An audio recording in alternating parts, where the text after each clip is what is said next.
11월 27일 월요일입니다. 굿모닝 브리핑 시작합니다. 오늘은 엑스포 소식을 다룬 중앙일보 기사 먼저 보겠습니다. 이 기사 중앙에는 숫자로 본 엑스포 유치 총력전이라는 내용이 포함되어 있는데요.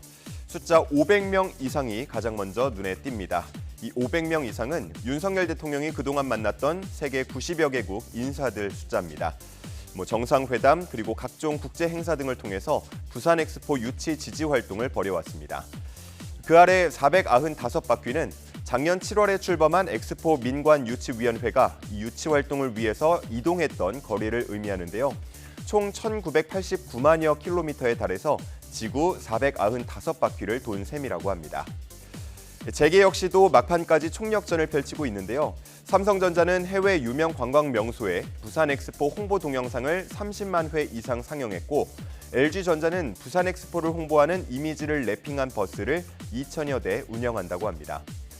이 밖에 대기업 총수들도 모두 파리에 집결해 마지막까지 유치전을 펼치는 모습인데요. 최종 개최지는 28일 총회에서 182개 회원국 대표들의 익명투표로 결정됩니다.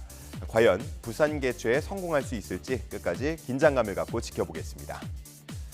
다음은 초중고 희망직업 조사와 관련한 한겨레 기사 보겠습니다. 커서 뭐 될래?라고 묻는 진로교육 현황 조사는 2007년부터 해마다 진행되고 있습니다. 올해 결과도 어제 공개가 됐는데요. 하단에 나온 표를 통해서 결과를 확인해 보시죠. 초등학생의 희망직업 1위는 작년과 마찬가지로 운동선수였습니다. 그리고 2위 자리는 바뀌었는데요. 의사가 4위에서 2위로 올라왔습니다. 한편 중학생 희망직업 1, 2위는 교사와 의사로 작년과 같았고, 고등학생은 교사와 간호사가 각각 1, 2위를 차지했습니다. 5위에는 의사가 랭킹됐는데 작년 7위에 비해서 순위가 2단계 올랐습니다.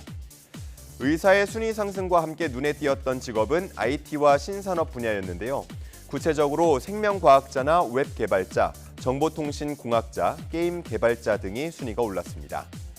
한편 한때 안정적인 직업으로 인기가 많았던 공무원의 인기는 하락세였는데요. 중학생 희망 직업에서 17위까지 밀리는 등 초중고 모두에서 10위권 안에 들지 못했습니다. 그런가 하면 희망하는 직업이 없다고 답한 학생도 꾸준히 늘고 있었는데, 초등학생의 21%, 중학생의 41%, 고등학생의 26%의 학생은 희망 직업이 없다고 답했습니다.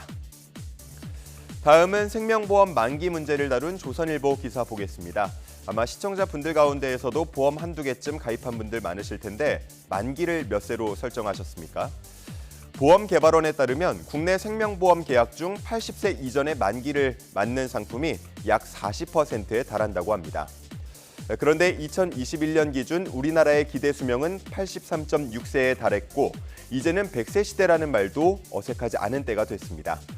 그러다 보니 상당수 고령자가 암이나 뇌졸중 같은 질병이 발생해도 보장기간이 끝나서 아무런 도움을 받을 수 없는 이른바 보험 절벽에 놓이게 됐다고 합니다. 이제 와서 다시 가입하려고 해도 보험료가 너무 비싸졌거나 심사 단계에서 거절될 가능성도 크다고 하는데요. 이런 문제에 대해서 보험업계 관계자들은 아직 경제활동을 하는 5, 60대라면 지금 가지고 있는 상품들은 유지하되 보장 기간이 더 긴 상품을 추가적으로 가입하는 것도 좋은 방법이 될 수 있다고 조언하고 있었고요. 70세 이상에게는 부담이 될 수 있으니까 차라리 따로 적금처럼 병원비 통장을 만들어서 저축하는 게 낫다고 말하고 있습니다. 한편 이런 보험 절벽 문제는 우리나라만의 문제는 아니었는데요.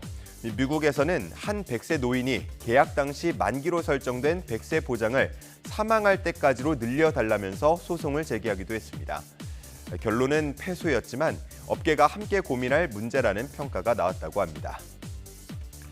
다음은 기사 폭행 문제를 다룬 한국일보 기사 보겠습니다. 왼쪽 작은 사진과 그래프에도 나와 있는데요. 운전 중 기사를 폭행한다는 신고가 매년 증가하고 있습니다. 욕설은 기본에 툭툭 치는가 하면 주먹질을 하거나 귀를 잡아당기는 경우도 있었다고 하는데요. 이 기사에서는 특히 마을버스 운전기사들이 폭행 등 외부 위협에 무방비로 노출돼 있다고 지적합니다. 그 이유는 가림막이 설치되어 있지 않기 때문이었습니다. 시내버스에는 보호격벽의 설치에 대한 의무 조항이 있는데요. 이 때문에 90% 넘는 버스에 가림막이 설치돼 있습니다. 하지만 전적으로 민간에 맡겨진 마을버스의 61%는 최소한의 방어막이 될 보호격벽이 설치돼 있지 않은데요. 의무 규정도 없고 지자체와 운수업체도 손을 놓고 있기 때문이었습니다.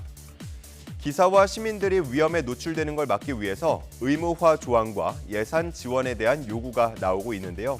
서울시 관계자는 매년 마을버스 시설 장비 개선 예산을 편성하고 있다면서 내년부터는 보호 격벽을 설치하도록 협의하겠다고 말했습니다. 11월 27일 아침 신문 살펴봤습니다. 지금까지 굿모닝 브리핑이었습니다.